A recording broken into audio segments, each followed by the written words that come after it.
गंगा जी के तोहरा हो करमा चल गई हो तो सारे हो तू दुआ चल चोरी ये करिया ये करिया अच्छा बताया तोहरा हो करिया अच्छा बताया तोहरा हो करिया अकल की हो तेरा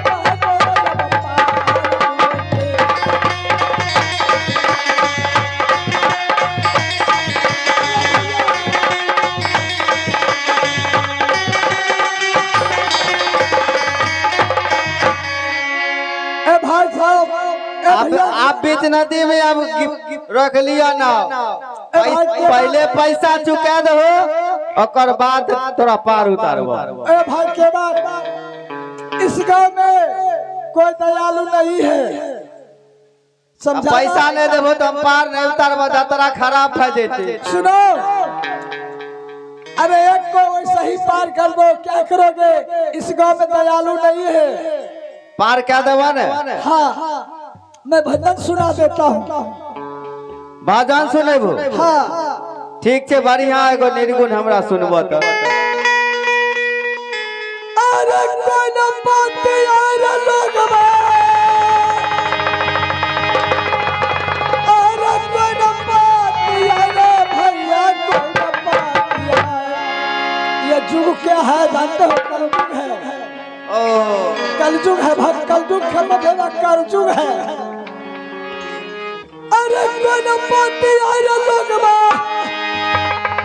कोई न बात यार भैया कोई न बात यार अरे ओलती के सुनते हो कथी बाबा दिया पढ़ा लागले अरे ओलती के पानी बरेरी चढ़ला जाई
क्या चुली करे जनक मला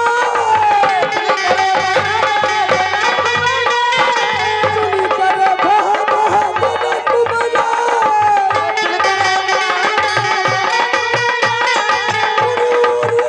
उरूरी बचना भरसिया के खाई उरूरी बचना भरसिया के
उतरा जल्दी। देखो भैया, ये मेरे माता बहन कितना दयालु है, तुम लोगों को भर देंगे।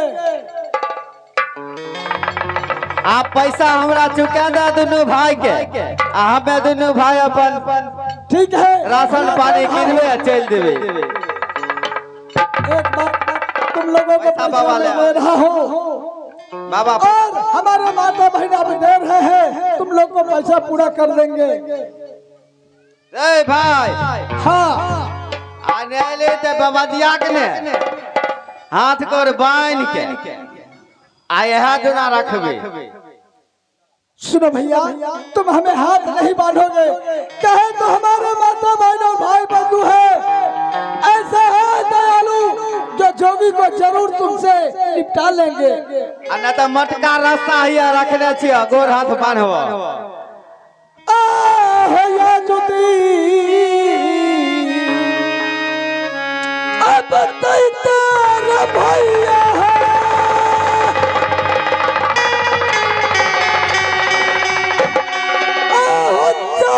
पूरा के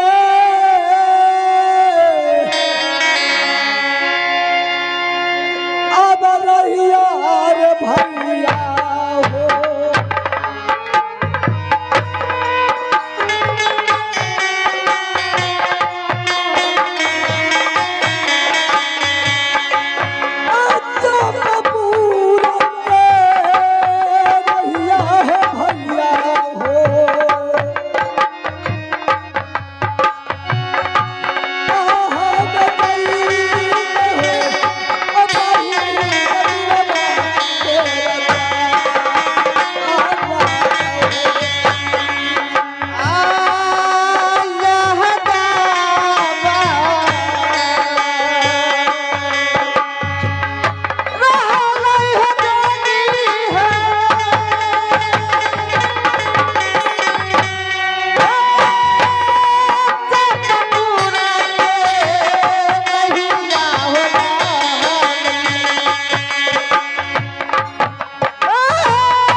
पैसा देते